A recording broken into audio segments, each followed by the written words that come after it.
I used to ask myself a lot of questions. Scott, you're an ex-con. How are you an Avenger? That doesn't make sense. But everywhere I go, people tell me the same thing. Thank you, Spider-Man!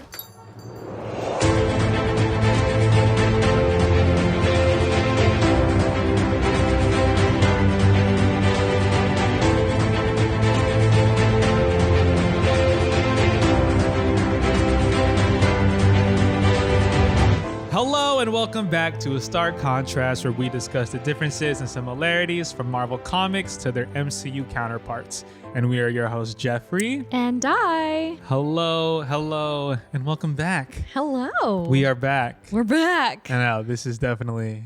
It's been a weird 2 weeks, I'll tell you. Yeah, I feel like time has just flown by. What is time? What is the quantum time realm? Yeah. That's what it feels like, right? Like we're like, okay, time goes so slow, and then suddenly you're like, where did the day go? Where did the week go? I blame holidays for that. Yeah? Yeah. Yeah. I mean, yeah. It's like November. It's mid-November. Technically mid-November. November is halfway done. Friends start hitting you up. You're like, hey, let's do this. Let's do a Friendsgiving this day. Another group of friends like, oh, let's do a Friendsgiving this day. And you're like, oh, I got family stuff. And you're like, oh, okay, dang, I got to do this here. Yeah, exactly. And it's like, yeah. And then someone's flying in from this place, and then I'm flying out this way, and you're flying out this way. And there's so much going on sometimes I can't comprehend. I try to take things day by day, but I feel like I just can't. It's tough. Welcome to life, right? Yeah, adulting. Adulting. That's what it is. But we're back. We're back. We're here. And so welcome to Mini Marvel number 7, where we talk about the broader Marvel universe and the MCU's hottest topics. Woo! Woo! And so if you're tuning in today as this drops, we just covered M'Baku with our last character study 2 weeks ago. And so Wakanda Forever is like on our minds 100%, 1,000%. And so this will probably turn into a Wakanda Forever short, honestly. I don't think it will. I think it will. But there's no like doubting that. Yeah. Yeah. Because I just saw it last night, finally. Yeah. Okay. So it's fresh on Jeff's mind. I was like, we got to do this. Yeah. I haven't seen it yet. It was my first time seeing it. I usually watch it opening night with Dai, but I was on vacation, and then when I came back home, I just couldn't, and I finally was able to watch it almost a week later. That's so which is crazy. Unheard of. But yeah, I mean, we'll talk about it soon. Yes. We're going to derail. Yes. So we're going to change it up a little bit for this episode, and we're just going to hit some smaller news first, and then we'll roll into some of the latest releases for the MCU, and then the last half of this show, if not more than, is probably going to be all Wakanda Forever. So just a forewarning. We will alert you before we get into that for anybody who chooses to not be spoiled or live spoiler-free until they see the film. But until then, let's get into it. So some sad news in the comic book community recently. Iconic artist Carlos Pacheco sadly passed away earlier this month. Carlos was known contributor to many publishers. He worked on both sides of the fence, if you will, as well as other independent publishers, smaller time publishers, independent of DC and Marvel. But his work for Marvel, speaking of, included 2013's Age of Ultron line. Oh, wow. As well as countless other titles, including the X-Men, Fantastic Four, and many, many more. Loved that guy. Rest in power, dear sir, and thank you for all your contributions. Aside from that, we did have some listener questions that have kind of stacked up. Oh. In the last few, I admittedly forgot a few from the Groot episode, number 38. But I'm just gonna keep it down to this one in particular, because a lot of them were just like I am Groot's. Like people were just being really cute about the I am Groot. Yeah, I am Groot. I am Groot. And so I agree. I am Groot. But I did want to go ahead and jump into that. So Captain Cheese, dear friend, asks. This is an interesting question: Groot or Grogu? That is incredibly tough. Groot or Grogu? Is it too biased because of our podcast? Like, is it biased? Maybe. Because they both are great. But it's the kawaii effect, right? It's like what they've talked about on The Toys That Made Us. It's like there's a thing about a tiny thing with big doe eyes, and it's so cute, and it doesn't matter what it actually looks like. It could be but it comes off adorable. So like what's a great example is the giant alien cow from Peacemaker. Oh, that thing was disgusting. Yes. Yeah. But its eyes were adorable, and you're like, oh, it kind of oh my god, I feel bad. Yeah, exactly. And so the same goes for Groot and Grogu, because I mean, and let's be honest, Yoda wasn't exactly cute, but you shrink it down, you make his eyes bigger, he's adorable. And then Groody is like a walking tree. It's like, oh, it's a tree, but he's adorable. So wow, that's actually super tough. I can't. I really wow. I mean, but I it also, keep learning here. Okay. I mean, it also like in the context of like, but what? Like just visually? I know. Or but is here's it like the thing: if you're in a fight, Grogu actually exists as a tangible thing on set. Yes, rather than that's true. Groot is all CGI. Yeah, I mean they have that like weird figure thing. Sure, but still like that. Yeah, but Grogu is was built actually. Yeah. For the set. He's a practical. Yes. Yeah. And like the one I saw at San Diego. Yes. You can own it for. Let's take it a deep further and not just include them, but their fathers. Rocket and Groot versus Grogu and Mando. Oh, you had to do that. I know. Dude, bro, that's... That's even tougher. Dang! Like duo-wise. Not just individual, but duo-wise. Duo-wise, yeah. Like camaraderie, like dysfunctional, but also like still father and son. They actually have a lot in common, too. They do have a lot in common. Well, the funny thing about this entire conversation is really like... Because Groot is no longer Baby Groot. Like that baby Groot is a thing of the past. Yes. So it's not even present tense, right? Yes. So it's like, okay, well, you kind of got... I'm sure we're talking about baby Groot, but just for the sake of clarity, it is interesting that when people say Groot, you automatically think baby Groot. You think of the little guy. 100%. Yeah. Easily. You don't think of teenage Groot. No. You don't think of adult Groot. You're like baby Groot. I changed my mind. This question is the entire podcast.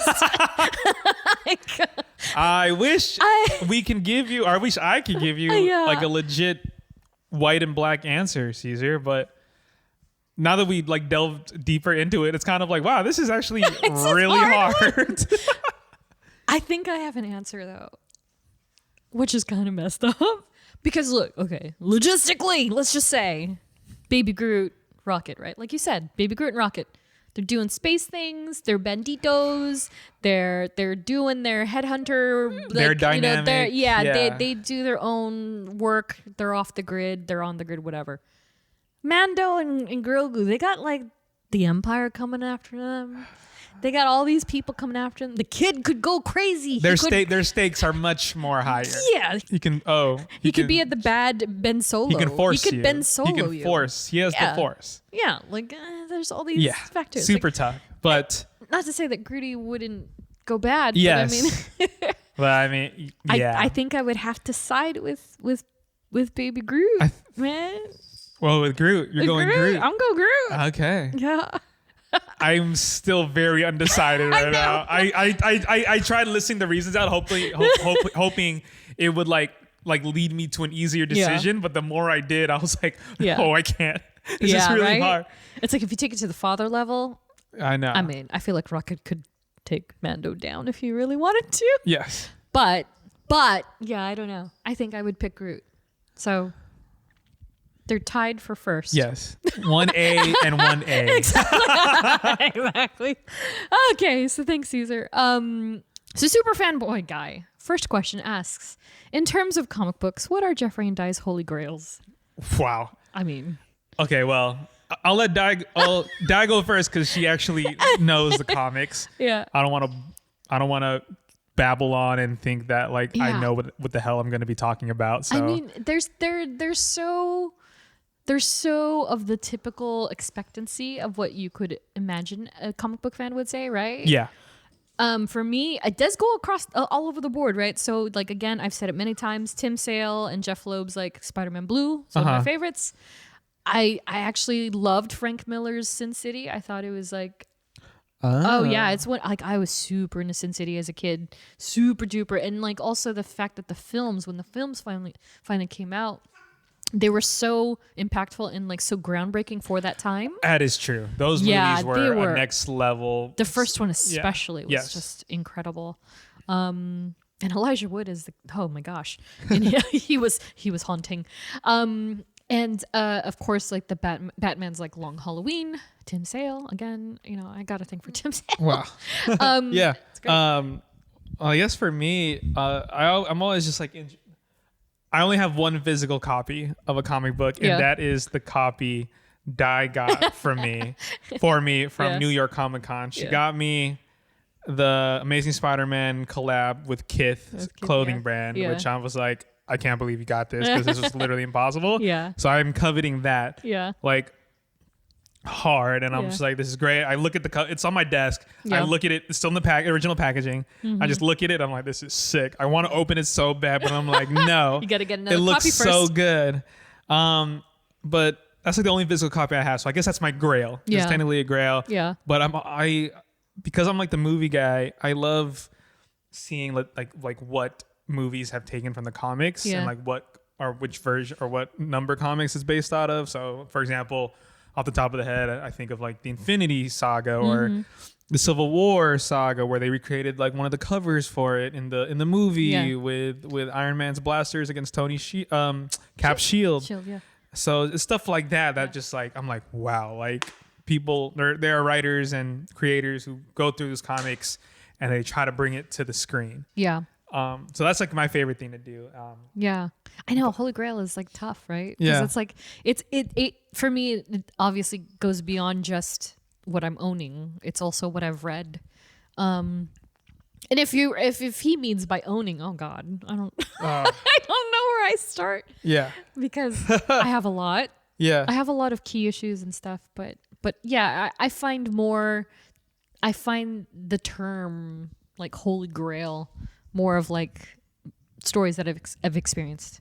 And of course, like the Killing Joke. I forgot to mention Killing Joke. Yes, I heard. Yeah, I mean, which is incredible. That adaptation too was on for the movie. Oh my gosh. Yeah. Holy. Yeah. Yeah. so yeah, I don't know, super fanboy guy. Hopefully that helped answer your question. Ask us again. I'm sure we'll have different or additional answers for you. Alternating questions. Captain Cheese, once again. Young Avengers coming soon to the MCU. Also, She-Hulk and Daredevil? What? Mind blown emoji.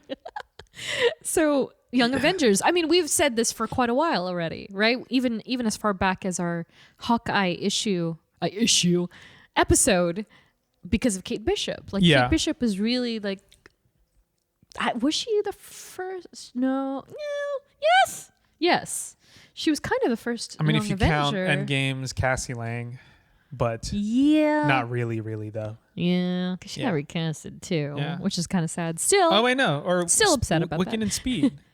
That's true. Wiccan and Speed. Yeah, but that's probably not gonna. Whatever. They don't exist. Yeah, but but yeah, Young Avengers. I mean, that's a no-brainer. I feel like because they have lacked Avengers films, it's because they're gonna bring in this new wave of heroes. Yes. And so they will reintroduce the Avengers, but as the Young Avengers this time around, you know? Or a combo of both these older and then these younger ones too. Which is crazy because like that means by the time that this all comes together, Spider-Man will not be the youngest anymore, and he'll also be perhaps the most experienced out of that group. True. Which is kind of crazy. Wanda's kids are incredibly active on Twitter, like those actors. Oh, are they really? Yeah, and they're always. How old are they now? Like 11 or 12? Something like that, and it's always like, what are you teasing, sir? Interesting. Yeah. But are they locked in? Because I feel like they're part of the chopping block potential. Sure, they're not old enough. But I don't know, man. Maybe they're just happy to be involved. Yeah. I think they're passionate. Yeah. And then also She-Hulk and Daredevil. So, I mean, we talked a little bit about this in our She-Hulk episode. Yeah. Number 40. Hell yeah. Big 40. I support it. Yeah. Yeah, I'm down. And if you haven't seen it yet, my friend Chuck Torrance, 100% soft, just released some Daredevil stuff from the She-Hulk series and collection he has of pins and also mini emoji toy things. So go get them. You know what's also funny? Like, quick side tangent before we move on. Yes. I saw a video of just Charlie Cox on a paparazzi video, whatever, him just walking, whatever. Yeah. And I was like, oh my gosh, I forget he's literally actually not blind. I'm like, oh, he can actually see. Like, oh my God. I forget. Like, he plays Daredevil, Matt Murdock so well. I'm like, oh, he's really actually not blind. You know what, Jeff? He's actually English too. The Loki effect. Yeah, or not? Right. You're like, wait a minute. Who else does that? There's a lot of actors. I mean, Tom Holland. Holland, yeah. Yeah, dude. People are like, wait, what? Yeah. He's English? Yeah. He's Andrew English Garfield, and he's not blind. same deal. Andrew Garfield. Yeah. No, that's really great. I love him so much. He's great. And he recently just fulfilled a Make-A-Wish Make-A-Wish Foundation. Yeah, wish. and I'm not sure if it was here over in England, but a kid who is visibly challenged, or what is the proper? He's not blind, but he does have difficulty seeing.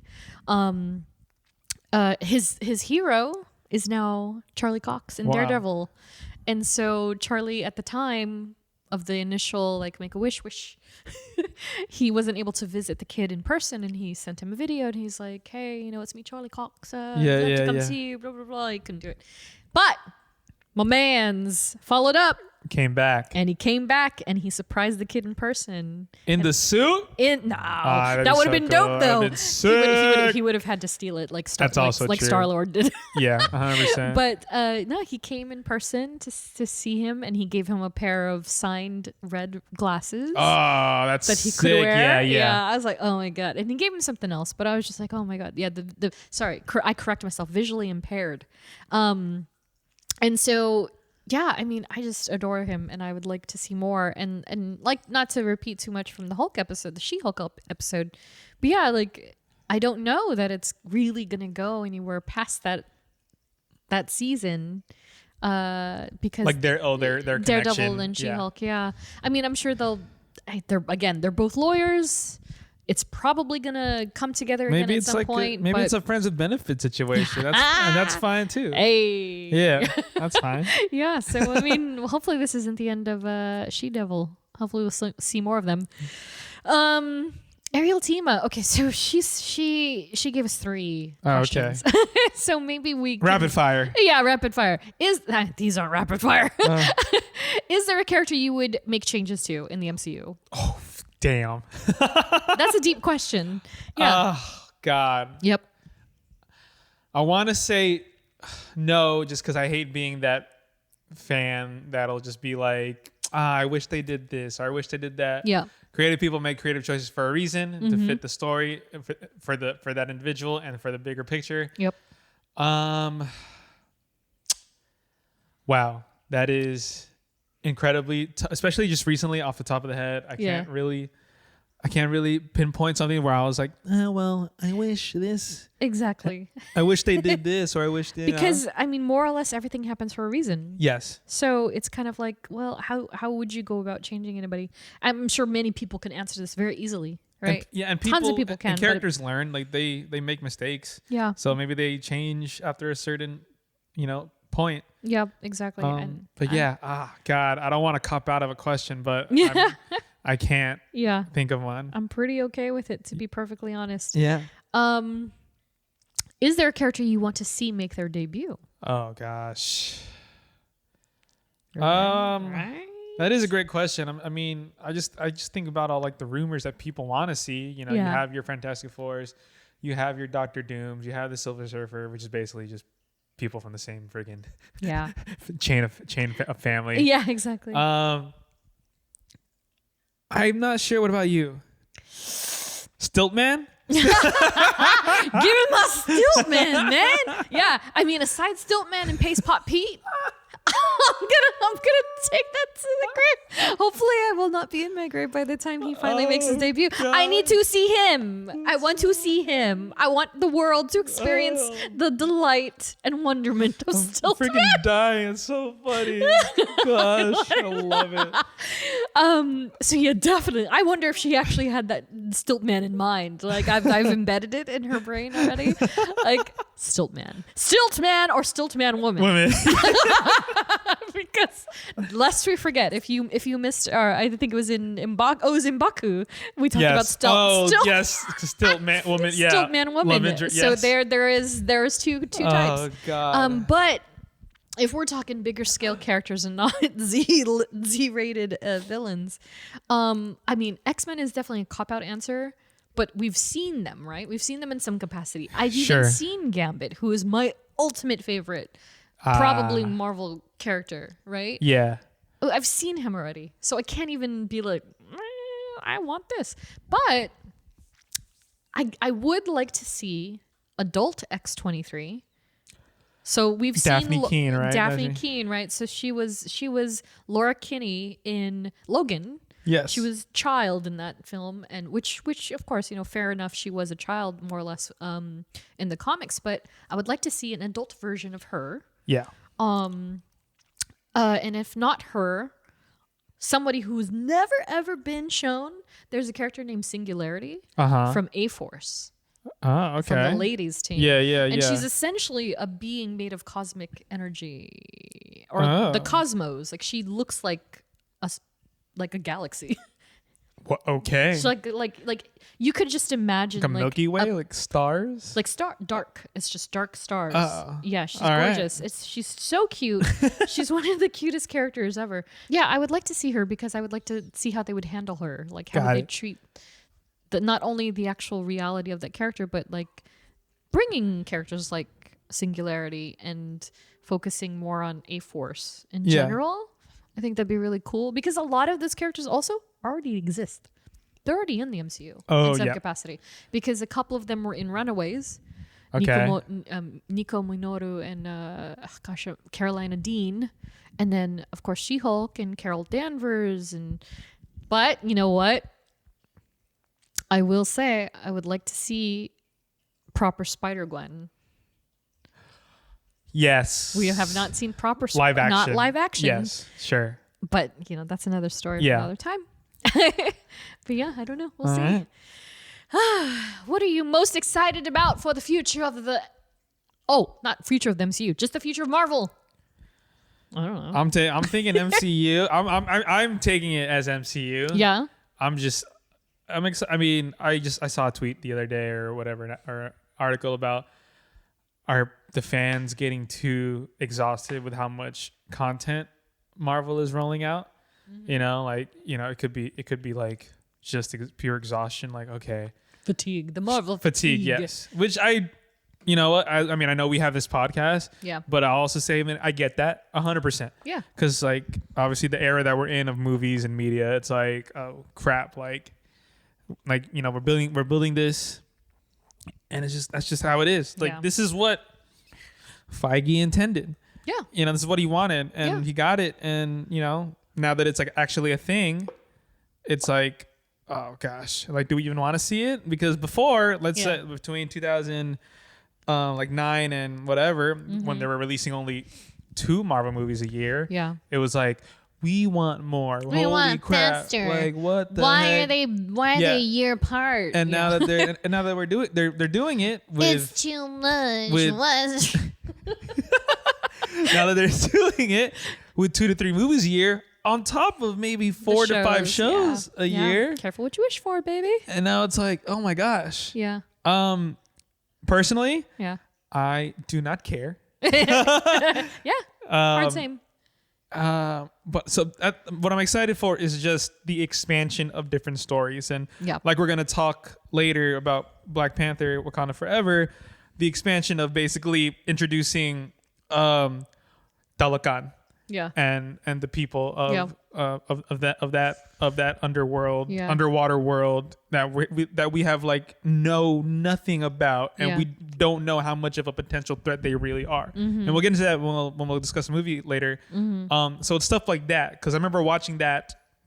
I know we're talking about it later. I will say when that's one scene where Namor takes, spoiler alert, by the way, take somebody down. Yes, take somebody down into their world. Yes. And you see like the visual and how that is. I was like, I've never seen this in a Marvel movie before. This is amazing. Yeah, this is crazy. Like the visuals of it, whatever. Yeah.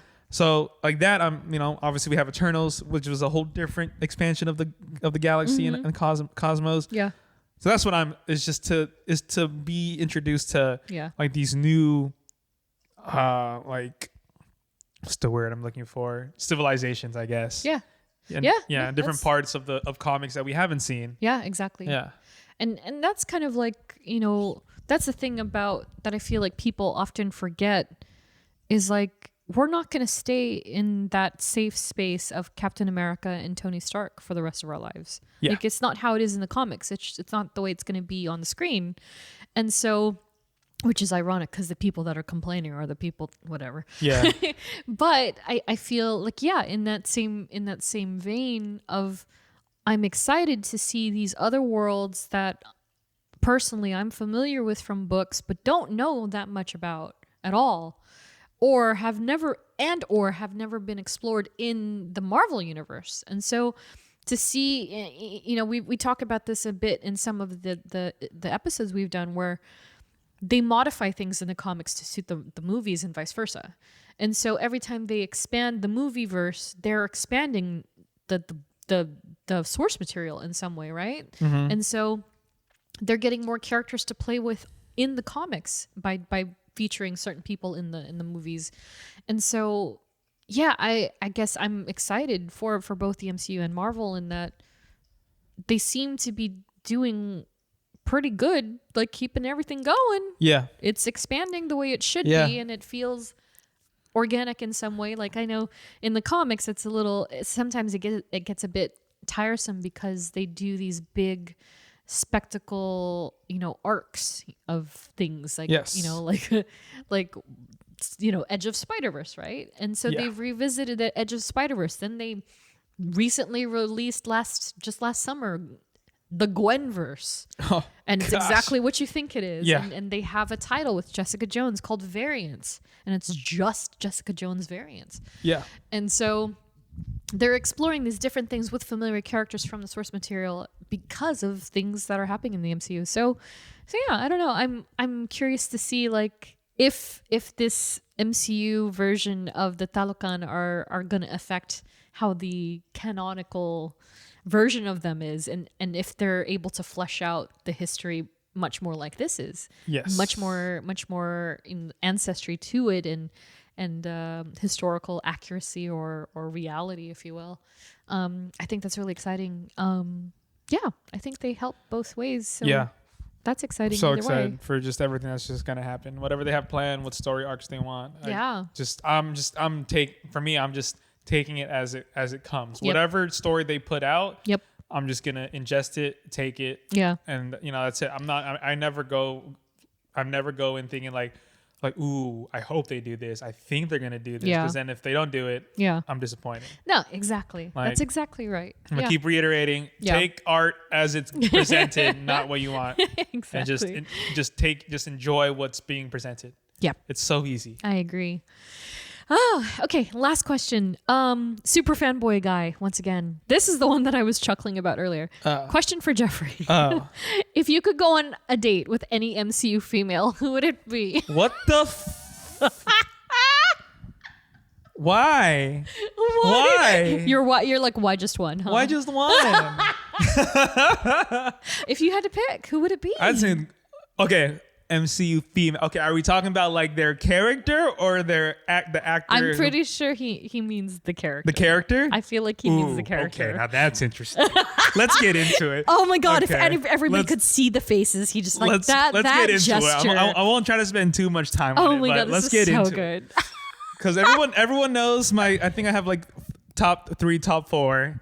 Your girlfriends? Yes. Your wifey? Yes. What do we call them? What do we address them as? Just, I don't know. Whatever they want me to be, I'll be that for them. There it is. The Scarlet Simp is out. We have Wanda. I think Wanda and Scarlet go hand in hand, so I'm just saying Wanda. So we got Wanda, we got Kate, we got Yelena. Kate the Bishop. Yelena ain't yours. Too bad. I said her name. Okay, you can have her for this question. Well, because we got that, and then who else? Who else do we got? Oh gosh. Yeah. Well, is it Gemma Chan or is it? You know what I mean? Oh, we're going. Sorry, it's Cersei. We're doing Cersei. We're for doing sure. Cersei. We're doing the Cersei. Cersei's cute. Sorry, like Minerva was great, but Yeah. Cersei is the best. Cersei. Sorry, she gets it. Yeah. She understands. So we have that. Oh my gosh, who else do we? I mean, I'm just talking about main heroes too. That's not even. We're not even going like the side plot characters. I was gonna say. Like, Lady Thor. Jane. Oh God. Like I even love me some Captain Marvel. Like I love me some Brie Larson as Captain Marvel. Dude, So basically, you got one for every day of the week. You're serving me a silver platter full of amazing women. Like, you just make a 365 daily calendar. They Jeffrey's are got a girlfriend all for amazing. every day. You got Gamora. You got Who's Gamora? Nebula too. They're all great. They're all great. Oh my god. Mantis, great. They're all God. And all for different reasons too. Obviously, if I want to take Gamora out on a date, I know it's gonna be hard. She's gonna grill me. She's gonna be like, "Why should I even give you a time of day?" I go on a date with Nebula, she might just kill me. I go on a date with Mantis, she might try to read me and like do some like sleep. Yeah, some stuff. Yeah. And then, oh God. Yeah. Top 3. If I would go on a date. Top 3 that you would go on a date with. Okay, top 3. Can you do that? Top 3. Oh, that's so hard. I think I'm going. This might be a curveball to you, but I'm going Cersei. Just because she's lovely. Huh? She's lovely. She's lovely, and she's lived lifetimes. Yeah. So the amount of knowledge she has, and me just wanting to be like, oh my God. So how was it in like 1450? like what? Like ancient Babylon. For sure. Ancient Babylon, what's that like? Yeah, exactly. Mesopotamia, what did they do? Exactly. Like, exactly. What's your regret that you wish you interfered with the human? Make me a Christmas tree. Yeah. Like what, Yeah. Cersei for sure. Okay. Yeah. Wow. Number 1. Number 2. This is like, I feel like this is like an F married kill type of deal, but it's kind of like date to marry, date to, I just want to see you a couple times, and then date to be like, I just want to see what's going on once in that head of yours. Wanda. Yes. Yes. Yes. And so number 2. Who's number 2? Number 2, it's honestly hard. It's a toss up between Kate and Yelena, funny enough. I mean, why only have one when you can have both? That is very tough. That is very tough. I mean, I feel like you and Kate could get along pretty good. I think so too. I think Yelena would. I think Yelena. Yelena, would I'd be like, nervous as hell. She would spend hours just roasting you. I'd be so anxious. And I'd be like, I just would want to try to say anything that impresses her. And I'd be like, why do you wear glasses? I'd be like, I don't. Why are the letters on your hat upside down? I'd be like, I don't know. I'm so sorry. That is too much sriracha on your mac and cheese. You like sriracha too? Exactly. Do you like waba grill? What is a waba grill? So I'm gonna have to go. Yeah. So we're gonna go Cersei. Kate. So Yelena and Kate are more or less like but baby they're also Grogu two and different. Grogu and Groot on sure, my previous question. But I'm gonna just go 1A and A. I'm gonna just go Kate just on the because she's like probably a little bit easier to talk to. I feel like you and Kate are like two sides of the same coin. Maybe. Yeah. Maybe. So maybe it works out. Maybe Wait, does that make me Clint? Damn it. I'll go Kate. Okay. I'll go Kate. Kate and then third one, Wanda. Yeah. Just because it's like I gotta see what's under the hood. Yeah. Like I want to know like Like you've been through a lot. You've lost literally everything. So are we talking like current, quote unquote, current timeline Wanda?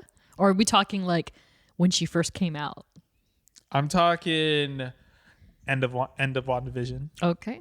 End of WandaVision. Oh, end of WandaVision. But right before, right before multiverse, before she gets crazy. Yeah. Well, I want to say crazy, but before she like just goes on a freaking rampage. Right. Before the so I'll do before that. the Darkhold. Yes. Okay. Yes. Fair. Yeah. I hope that answers your question. Incredible. And so with those questions, we wanted to go ahead and jump into the main topics, the latest in the MCU. And so, yeah, we've mentioned here and there the Guardians of the Galaxy holiday special is coming up. It drops November 25th, 24th. November, yes. It's this month. What did I say? Did I say December? Did you say November? You said November 24th or 25th, okay. Right? Gosh, I'm losing it. I almost forgot we were actually in November. That's why I was like, sure. Oh. So yeah, holiday special comes out next week after this episode drops. Be sure to watch that if you're not doing anything for Thanksgiving, or if you are doing something for Thanksgiving, check it out. We will definitely talk about that more in our next character study episode. So we're just gonna scooch on past that. And I wanted to talk about, because we did not discuss this and have not discussed this at all. Oh, really? Werewolf by Night. Oh, we haven't, huh? We haven't talked about it. I loved it. I feel like once spoopy season like trickled out, people were just like, okay. I think that's like the downsides of spooky season. It lasts maybe a week at best, which annoys me. Yeah. Same thing. Actually, and Thanksgiving lasts 2 days at best. I know, right? Oof. It's the leftovers. But yeah, I loved it. One, just because it was different. Yep. And it was the first, and it's the first special presentation of Marvel. Yep. Which it's such a great, like, just something different. And I'll be honest, that did not resonate with me very quickly at all. Really? It took a while for that to sink in, that it was a special presentation. I was like, what is this special presentation? And I thought it was like a special production type thing. Like, it was still going to be episodes long. Like, it was going to be 2 episodes. Like a limited or 3. Limited series. Like I thought it was going to be a limited series. And then I was like, oh, now I understand why people are quote unquote complaining that it was only an hour long. Like 50 minutes an hour. Because it wasn't a full feature and it wasn't a series.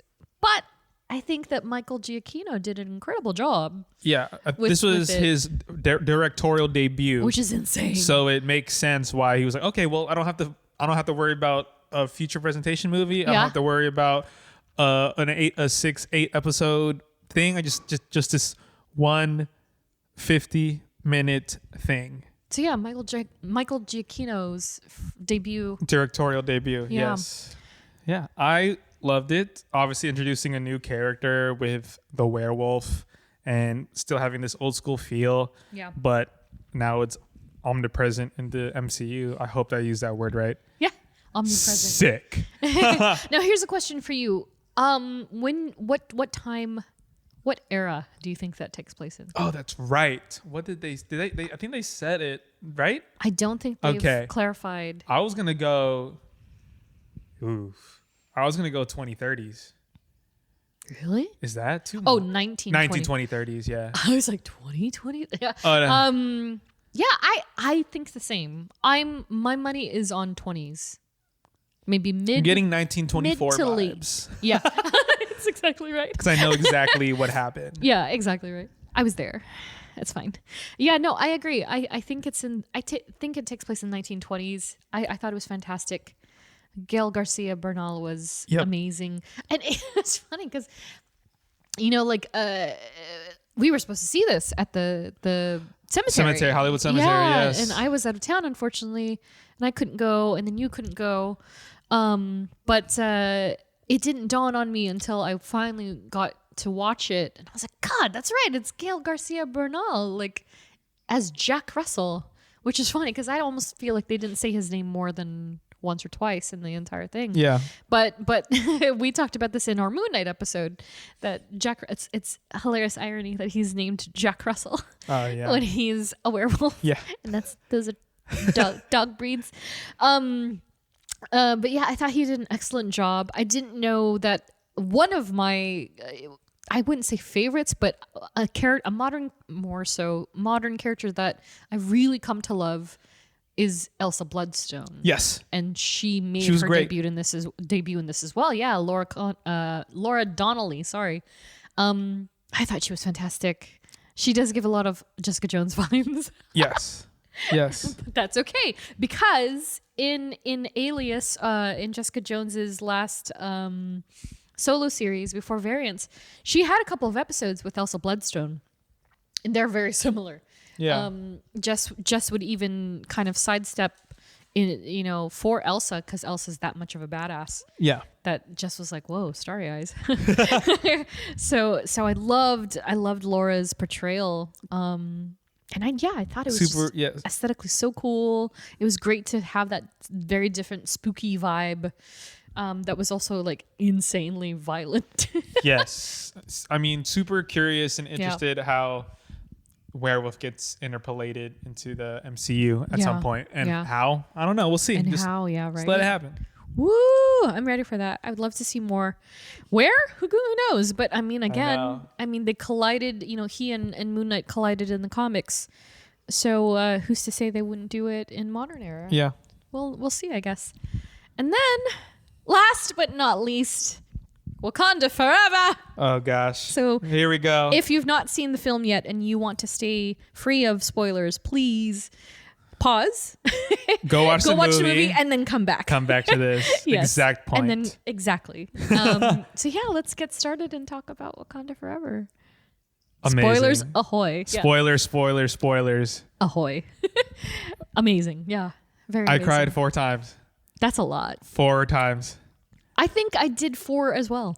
2 of them I didn't expect to cry. I knew I was going to cry. Yeah. 2 of them I think I didn't expect. So shall we kind of go through the film itself? I was going to say, maybe we can, because there's also a couple cameos we have to talk about. Yes. Where I was like, okay. Yeah.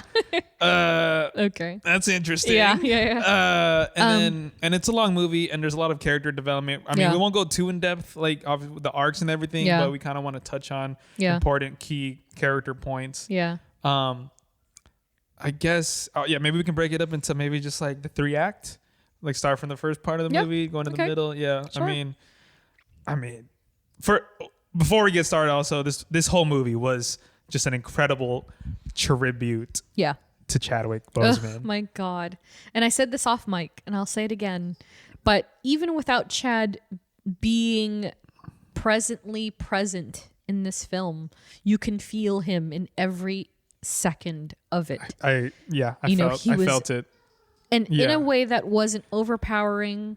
Like, they're clearly paying tribute to him and his character so well that you feel T'Challa and you feel Chadwick Boseman in every thread of it, but it in a way that is still very, very respectful. Yes. And still progressive for the characters and the story. Yes.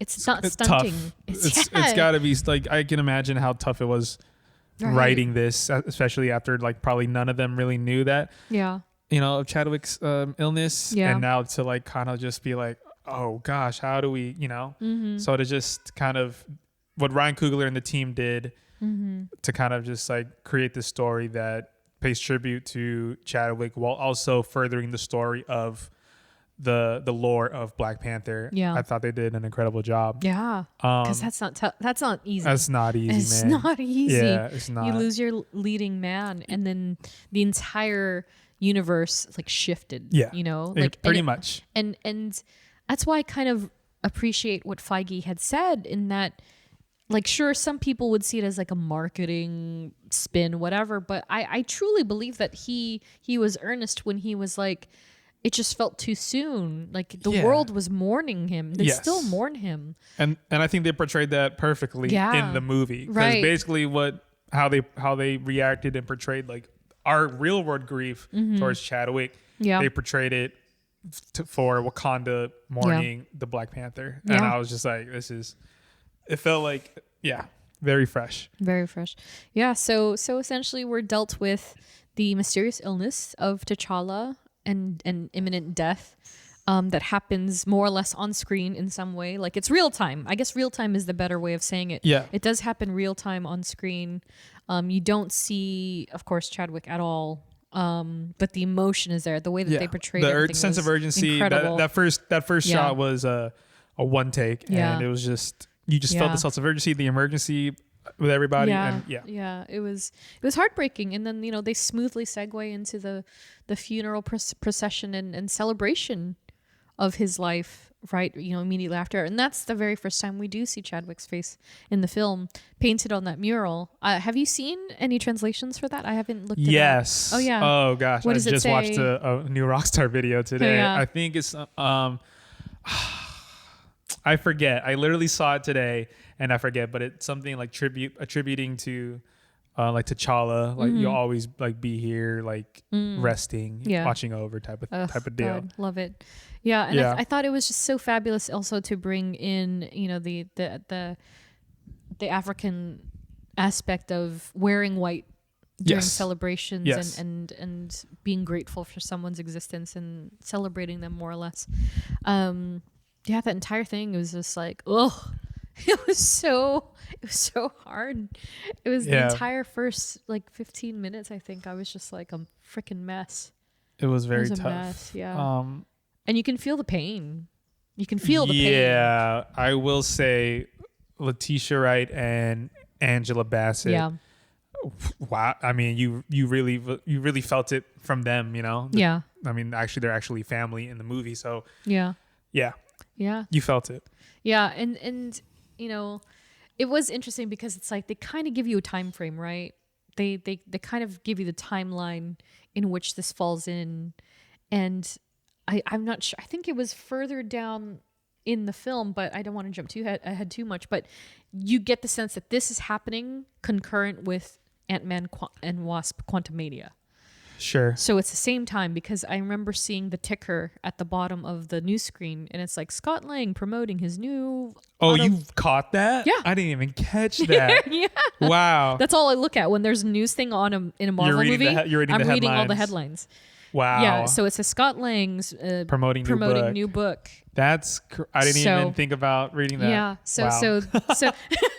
So where that actually positions the film in terms of the series and all that, I believe it's after. So I would say it skews closer to, maybe right after Ms. Marvel. Maybe. Yeah. About. And so I don't remember. I can't remember because I remember we discussed very briefly that Shang-Chi and Falcon and Winter Soldier were more or less in the same week, I believe. They happened concurrently, yes. Yeah, and then after that is when I think Loki and I count Loki in like in a gray area. Yeah, that's in true. Like the grayest of gray areas. Yeah. Yeah, so it's going to be interesting to see how as we progress, because this is the end of phase 4, correct? 3, 4. It 4. is. It is the end of phase 4 with this film. So this is the new starting point for phase 5. And it's going to be interesting to see how subtly they merge weave everything, it all together. yes. Yeah. And you start to realize, so-and-so was there while this was happening and da-da-da-da-da. And so, gosh. From there, what happens? Yeah. We're reintroduced to the fact that the Jabari are more inclusive within the tribes too. Uh-huh. They're more welcomed and appreciated, obviously, for what they did in saving King T'Challa and the family in the first film. Notably not present is Okabe. Okay. Daniel Kaluuya's character. Yes. But they do allude to the fact that he was treacherous, right? Yeah. So he was like a traitor. Interesting. Yes. So he is officially betrayed the people of Wakanda. So he is either imprisoned. Yeah, just to not. Yeah, that was interesting. Screen, yeah. I was like, oh. So he is somewhere in the gallows, perhaps with Baron Zemo. Sure. Yeah. Oh, then we get introduced to Riri. the vibranium like detector in the middle of the sea. Yes. That ship gets attacked. What people think is Wakandans. And the sirens call. It's freaking creepy. I was like, what's going on here? And I'm like, oh, they got this power. And I was like, oh gosh, that's insane. So this comes with the introductions of the Talokans, ancient Mayan, Aztec. I forget. It's the Mayans for sure. Yeah. The ruler of Talocan, a breakaway civilization descended from the ancient Mayans and the hidden of the depths of the ocean. I loved their backstory. I loved it. Yeah, when really... Namor was explaining it, I was like, this is an insane backstory. Which I think is interesting too, because I am no Namor, like I don't know crap about him aside that he is awful. He's awful. He had a thing with Sue Storm, and he hated the Avengers, but he helps the Avengers, and he wears trunks. But in the comics, I just feel like they've never really fleshed out. Like they regard them as Atlanteans, right? And so yes, I feel like they didn't flesh out the historical aspects to this nature. Like this is very new, I feel. And I think it gave it a new breath of life because like it is cool to have more than just he's a merman and he lives in the ocean. Yeah. You know, like they really gave... They explored so much more. And I was like, this is amazing. Yeah, they really did a great job of making him... Tenoch Huerta. I hope that's correct. Yes. Yeah, I think so. Huerta. Yeah. Just killed it. Yeah, I was very impressed with the way that he brought this character to life because it's, I mean, again, he even says it himself. He used the M word. He is like the first official mutant. He's like, yeah, I'm a mutant. And I was like, whoa, buddy. Born different. Yeah. A mutant. I was scared of him. Yeah. After that encounter. Okay. When they brought Shuri down to Talocan. Yeah. And after he had showed her the city and everything. Yep. And basically said, you're going to help me or else this. Yeah. I was scared of him. I was like, he does the gangster thing where he sits you down and he's quiet about it and he looks you straight in the eye. Yeah. And he's like, I'm going to do this is what we're going to do. Yeah. Yeah. Valid reasons. Yeah. And I mean, of course, you know, we're going to cover Namor at some point. And also, that's interesting because you say Namor, I say Namor. I'm pronouncing it how he pronounced it in the movie. I was going to say, the Wakandans say Namor, sorry. They say Namor, and he says Namor. Namor, yeah. Which is incredible because, you know, to the point of they've fleshed out his backstory with the Mayans, for instance. They've also inspired the name. Yes, to actually because it was like a saying. I forget something like you are loved by the devil or something. The devil. You have no love. Yeah, and so he is Namor. Namor. I like that. It's but so the reason then we can go back to why Shuri was under there in the underwater world is because Wakandans are trying to protect the scientist who created that vibranium detection technology underwater. And that scientist is a 19-year-old kid from MIT named Riri Williams. Riri Williams is officially in the MCU. AKA Ironheart. Ironheart. Crazy. Yeah. I enjoyed her so much. She's fantastic. I thought she had an incredible introduction into this grand universe. She's gonna have a huge role in all of this, and like for obvious reasons. Earlier question from Caesar, the Young Avengers. Yep. I mean, there it is. There you go. Yeah, they've got their equivalent, quote unquote, of Iron Man in Riri Williams, and from what little I know about Riri in the books as well is it's very similar. She was just a young teenager who was just inspired by technology and what, you know, Tony Stark had made for himself. And she was like, I can do that. And she did. She's a young genius. Yeah, she's just a genius. And you see it right away. Yeah, I love it. Yeah. Did you catch? This is another thing. I'm catching all the little Easter eggs in this one. It's such a throwaway line because the way that they edited it, I feel, is also what they did it. the way they did for the same reason that maybe people wouldn't even catch it. But when they're in the garage and she's opening the stuff and, you know, opening the computer, and she's like, oh, I got bit encryption on this. And Okoye is like, oh, and then Shuri says, oh, that's impressive. And she goes, yeah, I built a quantum computer too. Oh, she said that. She said that, but the camera was on Shuri and they were looking at the diagrams. And so it's such a throwaway because Okoye or I think Okoye almost speaks almost immediately after that, or Shuri does. And she's like, oh, that's impressive.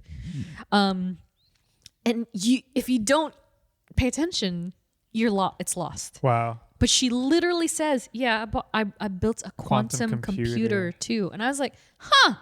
And we got this movie called Quantumania coming up. That's crazy. And their next big baddie thrives on the quantum realm in the multiverse. How do you even fathom a quantum computer? Yeah, okay. So it's like, smokes. Like, what is that going to mean in the future, right? Like, what breadcrumb has she dropped with that small little thing? Yeah. And so I really appreciated this, you know, the portrayal of her. I thought she was just incredible right out the gate. Yeah. She was funny. Yeah. You really believe that she is this character. Yeah. And she's a genius. And seeing the marks that she's already doing. Yeah. She's already on Mark 2. Yeah. You know what I mean? Oh yeah, pretty much. Which is wild.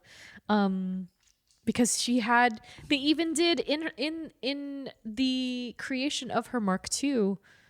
In Wakanda, once she makes it to Wakanda, all the scene setups, the DOP did the callbacks to Tony. Yeah, it's the same scenes from Iron Man 1 when he's in the tank top with the goggles and he's got the gloves ironing out his thing. It's the same thing that Riri just did, and I was like, dang. It's the new generation. I know. They're here. It's crazy. And because of who she is, and she does have a target on her back. Yep. Our favorite colonizer has come back. Martin Freeman, Agent, Ross. Agent Ross. Yeah. Has come back, and I'm like, I saw him, and I was like, yes, he's back. Yes. And another crazy plot twist I did not see coming was him being ex-spouses with Valentina. When that dropped in the first screening that I saw it, everybody was like, whoa. Yeah, I was watching it with Sam, and then she came on the screen, and I was like, what the hell? And I was like, and she was just like, who's that? And I was like, I can't explain it to you right now because she's popped up in other, but oh my gosh. Yeah, my first impression was that, okay, Valentina's here. We got it. Okay, cool. Like, what is she? And she's the director. She's the director. Right? Of the CIA, and or also something. That she was hitting on him, and I was like, okay, sure, whatever. But then the drop of like, there's some things that I wanted to apologize for what I said during our marriage, and I was like, oh! I know. I was like, whoa, wait a minute, what just happened? Oh my gosh. So the person who is essentially evil Nick Fury is the director of this organization. Is it the CIA? Is he the director of the CIA? I'm pretty sure it's CIA. Okay. I don't think they identified it. Okay. And then Agent Ross is her ex-husband, who has now been demoted and removed and extracted because he was talking with Wakandans behind it. He was U.S. government's back. Yeah, exactly. So that's a ball drop. I know. Like that's a and now a big I'm like drop. Now I'm like, okay, what are you setting up now? Like when with Thunderbolts coming in soon, you're kind of like, okay, what are we getting? Well, we do know first and foremost, she wants vibranium. Yes. So it's like, why does Val want vibranium so bad? Why do you want it so bad? Why does she want it? So there's why do Americans want it so bad? Well, we know why all of them want it because the Wakandans can hear their whispers. Yeah. Oh god. And how they do want to weaponize it all, but for Val, it feels very personal. She wants it for her own means, for our own team. So I'm just like, okay. So things are coming together. Yes. Yes. And so, of course, I wanted to shout out Dominique Thorne, who plays Riri Williams. Yes. As well as Tenoch Huerta, Sick. I thought he had a hyphenated name in the movie. That's what I didn't thought. he? But I could be wrong. Huerta Meja. Okay. There it is. Mejia. Mejia. Okay. Yeah. Ooh, that's a cool name. Yeah. That's so sick. Yeah. And so gosh. And then from there, who else do we see? So, I mean, the big one, I think for me also, well, I mean, they're all big, right? Is like Okoye and the Dora Milaje and how that all goes down. And again, you know, we said this off mic, is that there were a lot of things in this film that were more or less unexpected, right? Yes. Like you didn't expect some certain risks to be taken and some losses to be had. So a big one for me, I think, you know, right under the obvious two deaths is the fact that Okoye then loses her rank as general. Yes. For losing that was Shuri. tough. Yeah. Yeah. So that was tough. So she's technically a civilian now. I would imagine Shuri brought her back in, of course. Yeah. But that whole scene seems to be a fan favorite. Really? Where once they leave the garage and Riri is in her Mark 1 and Okoye is in the car and Shuri is on the motorcycle. That seems to be a fan favorite. Yeah, that was a pretty fun sequence and like pretty intense too, because it's the Talakan people fighting, and this is like your kind of first time seeing how they fight and whatever, and you're kind of like, who are these? Like, are they humans? Are they not? Like, are they invincible? And you find out like, oh, they are super strong, super fast. Yeah. You know, and then that kind of leads up to like this whole civil war between Talakan and Wakanda, with both leaders trying to be like, with basically Riri Williams being the kind of MacGyver, what is it? The MacGyver, whatever. I forget what it's called. MacGyver's effect or whatever. Oh, like she's like whatever. Like she's like the reason like they're fighting for her, because Talakan wants to kill her. Yeah. But Wakanda's like, well, maybe we shouldn't. That's not a bad idea. That's not a good idea. Yeah. So that's like the whole kind of start of the Civil War and everything. Yeah. And of course the interesting fact that, like for you know, and Queen Ramonda says this, in that Wakanda had always been known as the only nation with vibranium. Yes. And then now with the discovery of the Talokan, and that they have the same, they if not do more, have it, there's some vibranium that's like kind of just built into the bottom of the ocean. This type of stuff. Yeah. So Wakanda, you know, for all its losses and such, now it is no longer unique either. Yes. So that means that the kingdom is now officially, there's potential that it can't be heralded the way that it once was. Yes. Especially after the loss of a king. So there's, with the discovery of vibranium in other places that's not Wakanda, like you said, like they feel like, oh my gosh, we're like not as unique as we thought we were now. If vibranium is available to, the power has shifted. Yeah. Yeah. And which does make Riri's device so strong, because that could also bring down the nation in a way, because if people can mine Wakandan, or not Wakandan, but vibranium without. And I love that they're both keeping it a secret from the U.S. government, because they're like, they can't know about me. They can't know that they can get vibranium, and they're like, and then like Valentina's like, be like, what's up? Like, Ross, I know you know stuff, da-da-da-da-da. Yeah. And he's like, I don't know what you're talking about. That's crazy. I have never talked to the Wakandans ever. Yeah, I know. He was so ridiculous. Yeah. The entire time. He was absolutely ridiculous. Yeah, and this leads to an all-out war. Yeah. Pretty much between the two nations. Turf war, man. It's a turf war. They're coming for the surface world. And I was just like, oh yeah, he's about to mess him up. Oh yeah. He has an unlimited army. When he gave that speech, he was like, I have as many soldiers as you do blades of grass. And I was just like, damn. I know. I was like, whoa.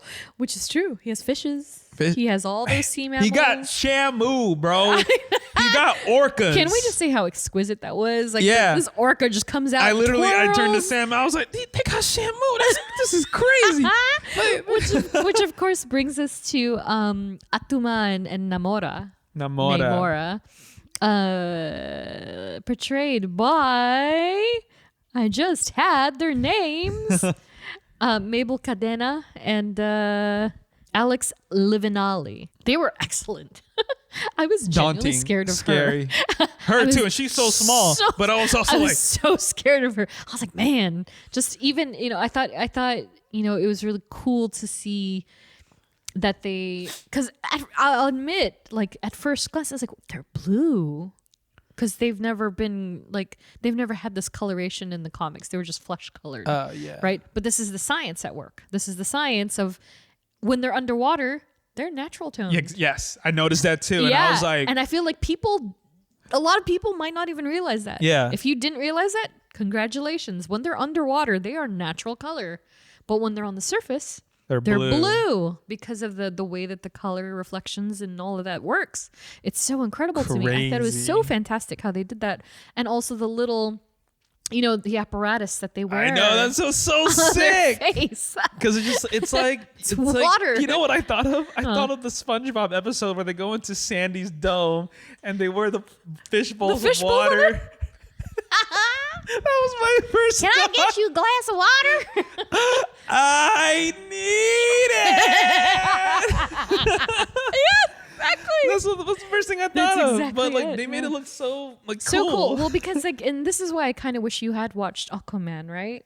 Because in Aquaman they had this issue. The issue, I think they even said it in one of their behind the scenes things, is that they're technically supposed to be filming underwater, and it was a pain in the ass to make it look like everybody had floaty hair, that that people were floating, and they used a gigantic amount of they made it look so good in Black Panther. In Black Panther, it's actually good. Damn, it's actually pretty good. I was looking at that too. I was just like, damn, this is an underwater world. Yeah. So when you see the people, I was just like, yeah, I believe this 100%. I believe I'm actually underwater right now. Because they're fluid, right? Yeah. And they do appear to be underwater. It was the voices too. It was the way the voices sounded too Mm-hmm. underwater that kind of sold it. Yeah, they really thought about the science aspect, which is what I love. Enough to a T Just where enough, it's like, okay, yes. Even to the point that they didn't have bubbles. Oh, Did you notice that? I didn't even notice that. They didn't have bubbles. None of them had bubbles except for actual humans that are underwater. So when, again, like you said, spoiler alert, when Shuri is down there, she's in the suit. Yes. So you don't see it from her. Everybody else, when they're speaking, or even when Namor comes down and sits on his throne, when they're about to have that sea war, there's no bubbles. And it's because they explained it in earlier, is that some of them have the gills. Namor himself is able to cycle through the oxygen and everything from the water, and so none of that happens. Because it's like fish. You don't see fish have bubbles unless they're moving very quickly, right? Yes. And then they actually, to prove that wasn't an error or anything, when she finally takes the herb and she awakens in the chamber of her ancestors, yes, she's underwater at first, right? When she looks up, you see bloop, bloop, bloop, bloop, bloop, bloop, bloop, bubbles. And then she comes up and she gets out. And I was like, dang, they really thought about to detail. The attention to detail is incredible, because these are things, again, facets that the average viewer probably didn't think of. Oh yeah, whatever. There were bubbles there. And it's like, no, there were no bubbles. Yes. And so speaking of the ancient chamber. Okay. Oh yeah. So I guess so. This war happens. The fight between Talocan and Wakanda. Yep. They fight for just this is what happens if this doesn't happen. Yep. And it leads to, this is one of the times I cried. One of the 4 times I cried, because this was the one time, one of them where I was not expecting, did not see coming. Yeah. It is in the midst of all this war. Namor kills. I think even just saying it out loud is weird, insane. Right? He kills Queen Ramonda. Yeah. And I saw that happening, and I was just like, "There's no way." I was like, drowned her. I was just like, "There's no way." Yeah. And I was relaying it back, and I was like, she could have lived. Yep. Because the reason why she died was because she went back to get Riri. Yep. Because she was drowning. Yep. If she had just swum straight back up, she would have been. She would have lived, but Riri would have died. Yep. But she made the conscious choice to get her. Yep. And with all whatever strength she had left, it was out. She got Riri up, but she was not able. They brought Riri back to life through CPR, but they couldn't bring the queen back. Yeah. And I was just like, there's no. It was so quiet, and I felt like one of very few people who was like, "Are you for real?" Like I said it out loud. I was like, "Are you for real?" There's no way. Because I was like, "No, there's no way." When I saw Riri spit the water back out, and I was like, "Okay." Yeah. And then like it just a longer pause, and I was like, "There's no way." Because and it's so incredible the way they build it up, right? Yeah. Because you get these like both of them. You get this flash. You get this flash of hope. Like, okay, great, the kid is good. She's breathing, great. And then you see Nakia like move over, and then Okoye. Like the minute Shuri comes into the room, she's like, "Hold her!" And I was like, "Now, oh no." Yeah. So, like the fact that she was telling M'Baku to hold her back, Shuri because back, just we don't know. Yeah, the emotions are can't raging. See this. Yeah, and then of course the confirmation from the Kimoyo beads, which played such a big part in this film in general, like they did in the first as well. But in this movie, I felt like they were so much even more technologically advanced that they really showed what they can do, which I thought was really cool. Yeah, like the fact that you can get a legit like health status on That's somebody. That's vibranium for you right there. Yeah, and so the sad unfortunate truth that Nakia like does the status check and the queen has gone already. I was like, usually you can see when someone's gonna kind of die or when it's their time. Yeah. I didn't see that coming at all. Out of all the Marvel movies so far, right? This was the death where I was like, "There's no way." Yeah, especially no way. Again, because like you said, like she pulls Riri and you're just like, okay, great, Riri's fine. Like cool, like she got her. Yeah, she got her. She's going up and she gets up, and you just think, and then it cuts away. Great, you're great. No, when it cuts away, and then they enter the chamber again, and they're both kind of face down. I was like, okay, yeah, they're gonna get saved right now. They're in time, and then no, they said she passed, and I was just like, he's cold, by the way. He's like, what did he say? He's like, mourn your dead and mourn your losses. Yeah, make something like and bury your dead and mourn your losses. Yes, because I'm coming. Basically said, I'm coming back in a week's time. Like do this quickly because I'm coming back. Yeah, it's so messed up. I was just he's scary. Yeah, that was when I was like, oh, this. Yeah, I don't know how you stop this guy. Yeah, it's but thankfully they come up with the plan very, very concisely near the end. But speaking of Nakia, like going back to Nakia and the fact that she's in Haiti. Yeah. Which I love too, that they're incorporating Haiti of all places. Or Haiti, depending on how you say it. It depends, yeah. Haiti. I love that because, again, a callback to the original film, like the whole thing of T'Challa courting Nakia was that she wanted to do things she wanted to help school children, and she wanted to build school in that first film. And so he was like, oh, I'll help you, and you can do that here, or we can do it wherever you want, etc., etc. And then she ends up doing it in the second film in Haiti. I just thought it was such a great way to reintroduce that character because we did not see her during Endgame. And so she was notably absent. And so and Infinity War for that matter. So to see like where the heck had she gone? Yeah. They had resolve for everybody's absence between films. And so I thought hers was really great. I love Lupita. She's great. She's fantastic. Yeah. I love that they really do call back. They play on the fact that she used to be like an agent, a spy of sorts. Yes. And she has these skills and a skill set, and she's able to retrieve Shuri and Riri from the Talokan. Yeah. And then of course M'Baku. Yeah. My favorite. Our guy. Yes. Yes. Man, I love him. once again, he ended up playing a bigger role than previously, which was expected in many ways. And again, they're more welcome, and it was interesting for me because he was almost like a wise, like, right-hand man in a lot of ways. Yes, like he's right? aware of both sides, but he's also like, look, this is we're fighting a dude, a god. His people call him a god. Mm-hmm. I don't want to go up against the god, and it's like, I don't know if that's the right choice for us. Right. Well, that's the interesting thing about M'Baku, right? Because we talked about this in our character study, where he is of traditional values and of traditional ways about going about things, and the very ancestral type of methodology that he has with the Jabari. And so I think that's what really helps him understand Namor more than the Wakandans do at first, because he's like, oh, no. He is from many centuries of living, and he's been worshipped his people. Like, he understands this old world god type of way. Yeah. And also that they're not necessarily technologically advanced at all. They use everything that they use is native to whatever they have. They have vibranium. And vibranium. But they don't have any fancy technology. It's literally like mammals and fin whales and orca.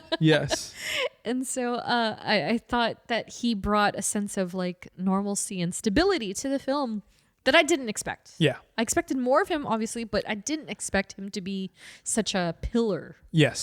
Especially for Shuri. I agree. I agree. Because he made a promise to T'Challa. You know, so it makes sense. Love him. And I love that he came in with a carrot. Solidifying that they are indeed vegetarians.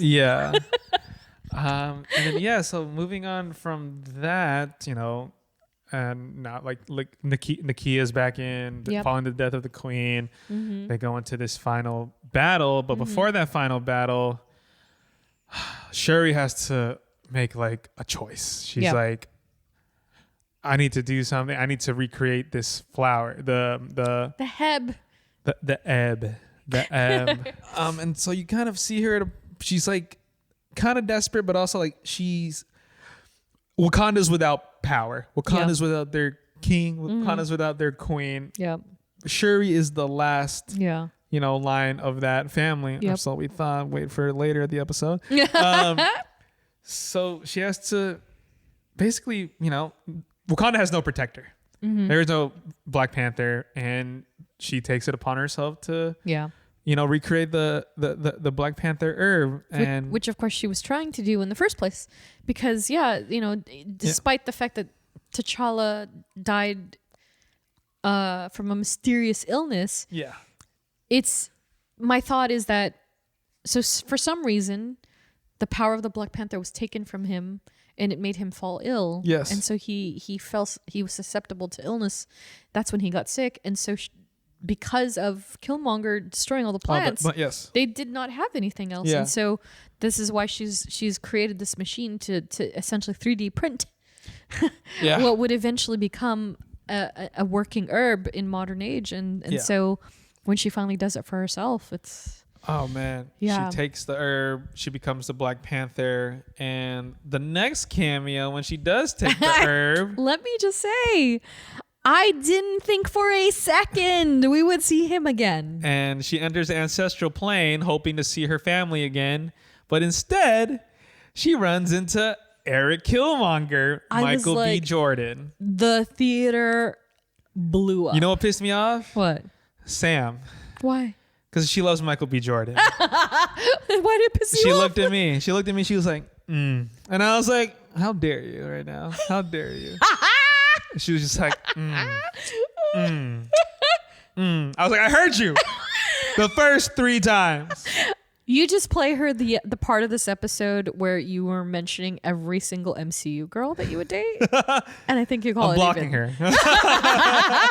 That's funny. It's one thing to say it on the podcast, because it's not just her. Everyone else hears it. In that theater, she specifically was like, to you. Look, the man is beautiful, okay? He is. But I get it. But yeah, I did not expect to see him. I was like, this is messed up. Because I thought it was Ramonda, right? At first. And I was just somebody. Like, it was somebody. It had to be somebody. And I was like, I don't know. It's not going to be Chad. And then boom. Reasons made sense though. Oh, 100%. The reasons made sense. 100%. And I was like, oh, okay. Yeah. This is going to get kind of dark. Oh, yeah. And that's where I was kind of like, usually when you go to the ancestral plane, that's when the character has their moment of like reflection. Yeah. You know, Yeah. It's like, all right, you know what? I'm not going to be this person. I am this person. Yeah. And Shuri just took it like one complete 180 and was like, are you your brother or are you me? And I was like, damn. Yeah. That's kind of true because she didn't believe in the ancestral plane. Yeah. She just wants revenge for her brother, her mother. And I was like, oh, this is going to be dark. Mm-hmm. And yeah, so in the ancestral plane, the family that she sees is Killmonger. Just Killmonger. And I was like, only Killmonger, which is so upsetting. Yeah. But also, again, it makes perfect sense. Like, I could just imagine the disappointment, right? She wanted to see her Baba. She wanted to see her mom. She wanted to see Chadwick. T'Challa, you know? Yeah, like. And then she got nothing. She got the cousin that betrayed them all. Yes. It is more or less a big component as to why she didn't have her brother anymore, which is also a component of why she didn't have her mother anymore. And so, as much as, of course, like she hates knowing the fact, it is very much, and it's just coming to me right now, it's very much a moment like in Guardians 2 where Yondu looks Rocket in the face and he's like, because I am you, or what did he say? He's like, I understand you, boy, because you're me. Like, it's the same thing. Yeah. They hated each other, or she hates the thought of Killmonger so much. But the sad, unfortunate truth is that they have so much more in common than they think.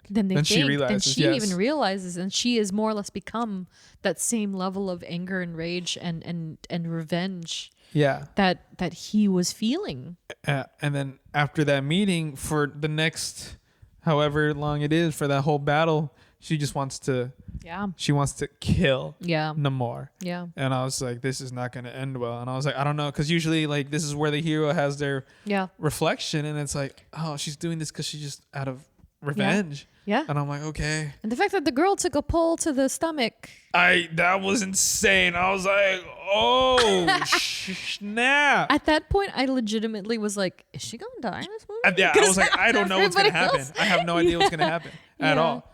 And then, so they go through this whole fight. Yep.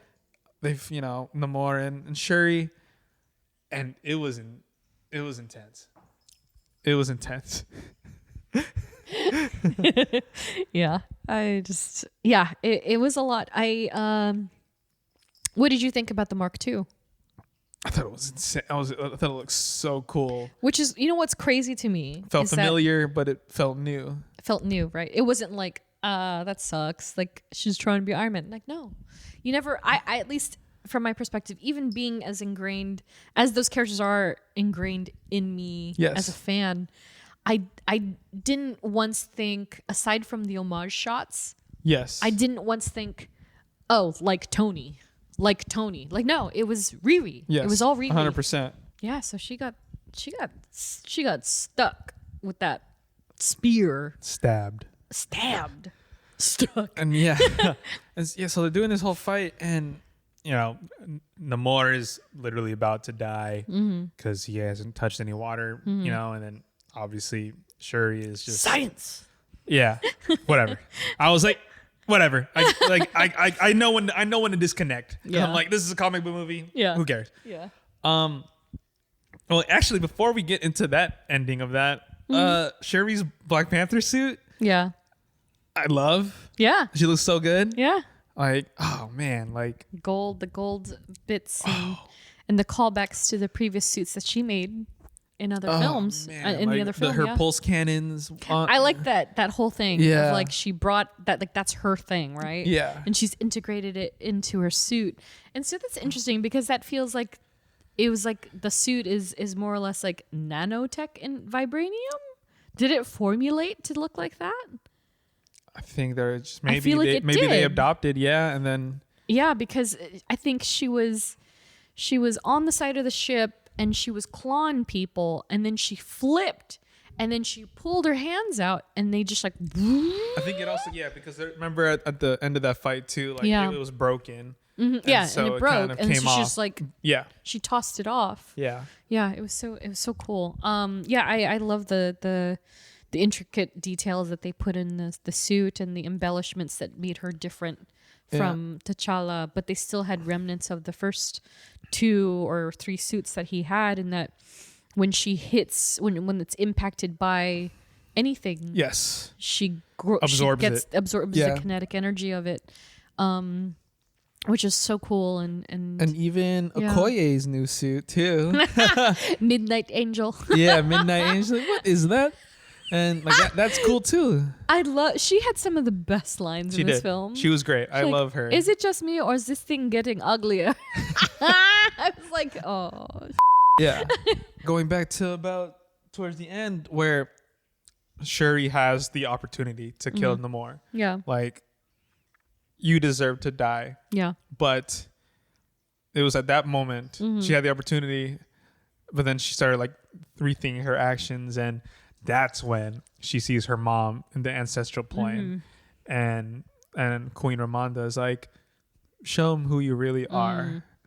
And she makes her proposition to be like, well, watch your people if you watch our people type of thing. And now they're cool. And I was like, oh, shoot. Yeah. 2 of the most powerful nations that not many of the world knows. Only the world knows about one of them. One of them, yeah.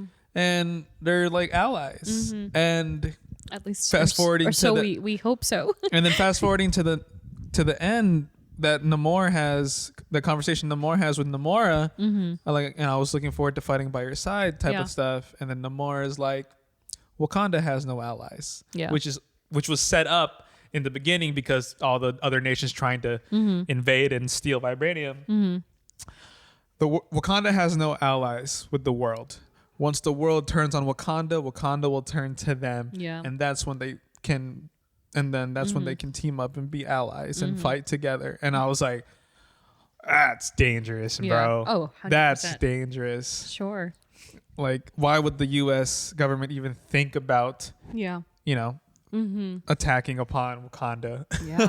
Yeah. So it's gonna be a little frightful to see what actually transpires in all of this. Yeah. And when we even see Namor and the Talokan again. But speaking of futures, there's that one. Okay, well, before we get to that real quick, legitimately, the last scene of the actual film, when Shuri is finally sitting down and having her own... And burning her garb, her funeral garb, and having the moment, and in previous times, like when she would think about T'Challa, it was always pain. It was always... reflected in pain and suffering in some way, and the grief that she felt. But in the very last scene, it being instead the joyful times that they had together. Yeah, Geoffrey, I was sobbing. That was the last time I was sobbing. That was the last time that made me cry. I was like, lost it. I lost it. Blubbering mess, dude. I lost it. Yeah, I lost it. It was like all their moments from the first movie and whatever, Infinity War. Yeah. I broke me. I was just like, damn, am I crying again? This is insane. How dare they do this, bruh? Did Sam do the thing where she was like, are you crying? No. I was hiding it pretty well because most of my tears come out from my left eye and she was on my right side. So I was like, oh. I was like, oh yeah. God. I was just, it was just silent. There was no music. There was no nothing. It was just the clips of Chadwick from the previous movies, and I was like, what the hell, dude? Yeah, and I think that was especially perfect, right? Because the last thing you really like, as much as people loved him and loved T'Challa, the last thing you really need is to hear what you've heard before. Yeah. And so to instead see him, and actually the way that Ryan Coogler and the team like really made you feel like you were living that moment of like, hey, don't think about all the sad times. Don't think about the suffering up to that point. But instead think of all the good times. And like their like secret handshake. Yeah. And like what are those? Letitia killed that scene. Oh, she man. freaking killed with it. the sunset hitting it was like beautiful. her in the back. Yeah. And she just like kind of lets it all go. I was like, this is insane. Yeah. Oh, loved it. And then of course, which brings us to the mid-credits scene. Oh. Which sealed the deal on me being destroyed. Which I think I legit said out loud, like WTF out loud. And I was like, what? Yeah, because I was like, because I in the back of my head, I'd always thought maybe she had a baby. Maybe she met somebody else. Really? That was you? You've always 100%. Yeah, I was like, I think what happened is that she tried to do the thing in Wakanda, but it wasn't for her. She ended up leaving, and then she went to go out and do her thing, and that she met somebody else. And maybe she's not with them, but that she would have had a child. And so when the kid rolled up, I was like, immediately reburst into tears. And I was like, this is T'Challa's child. I know it. And then this sweet little baby angel. I heard you're good at keeping secrets. Yes. I can keep a secret. Well, I forget what his Haitian name was. I know. It's Toussaint. Toussaint. Like, Toussaint is my Haitian name. My Haiti name. Yeah. Like my real name is T'Challa. My name is Prince T'Challa, son of King T'Challa. And I was just like, what? And I was like, what? Yes. And the fact that they're pulling a whole Clint Barton right now. 100%, right? Like, by the way, but no, and it's perfect because it's again, that's why I do feel like the throwaways that they've planted in this film are so much more important than we think, because the ones that they do revisit in this film, for instance, Shuri says, "Oh, did my mother know?" Yeah. And then Nakia says yes. Yeah. And you think back to the beginning of the film, just before Namor makes his entrance, when they're sitting, when it's just Ramonda, I have to tell you something. She says, I have to tell you something about your brother. Yeah.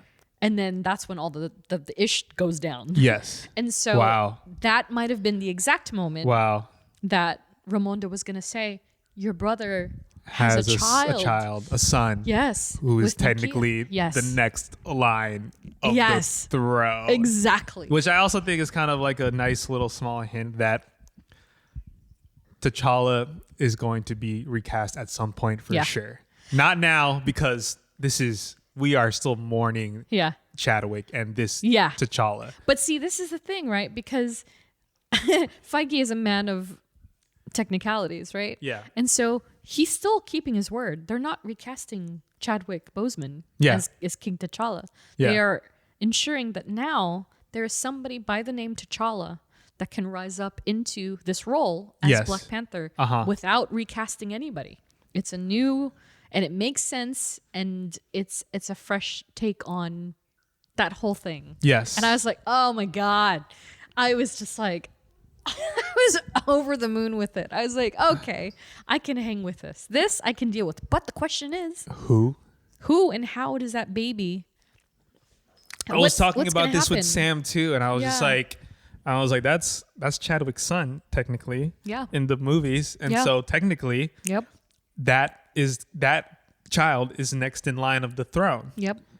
Like not Shuri, unfortunately, but But it is. But she can be queen. She can be, but it is technically Prince T'Challa. Yeah, is the next in line. Yes, which is I told her, I was like, that's huge. That's like what are they planning? Yeah, Yeah, and I'm sure Ryan Coogler has ideas for a third movie, a third film. Yeah, Toussaint. Yeah. I mean, we're not going to get into theories of who could possibly, take the mantle of Prince T'Challa, but I think it is like a nice little hint to say, like, look, this will be forever Chadwick. King T'Challa is Chadwick. Yeah. But I also do like that they say Prince T'Challa, this version of T'Challa exists, and at some point, someone will take up this mantle. Yeah. Who that will be, we have no idea. I truly think that's the best thing that they could But it's good to know that, okay, like this new T'Challa, Prince T'Challa, he's gonna be an actor. It's not Chadwick's King T'Challa, but it's a newer one. Who is, by the way, this young one is played by Divine Love Konadu-san. Oh my gosh! Divine Love. His name is Divine Love. I love him. Wow. So cute, and he has a little lisp. I guess your name is cool. Oh, your name is cool too. I guess. Yeah. I was like, oh, he's so cute. Yeah, and just a great ending. Yeah. You know, and then Rihanna's "Lift Me Up" plays, which hits different. Bring me close. Keep his hand. Yeah. Sing. Sorry. Just you know, that song hits different now for that ending. For sure. Yeah. But yeah, the movie was freaking amazing. Yeah, I liked it. Amazing. I liked it a lot. Yeah. That was great. I know I haven't talked about it on social much at all. I mean, there's a lot going on, but yeah, it slaps different. You know what I mean? It's really good, but it's also very difficult to watch. Yeah. But I think they did it very well. I think they handled it very well. I felt it didn't feel like it was a 2-hour 40-minute movie. No. I'll say that. I don't think so. I felt it all. Yeah. And I don't know, it just made me miss Chadwick Boseman. I know. Like even more. I miss him so much.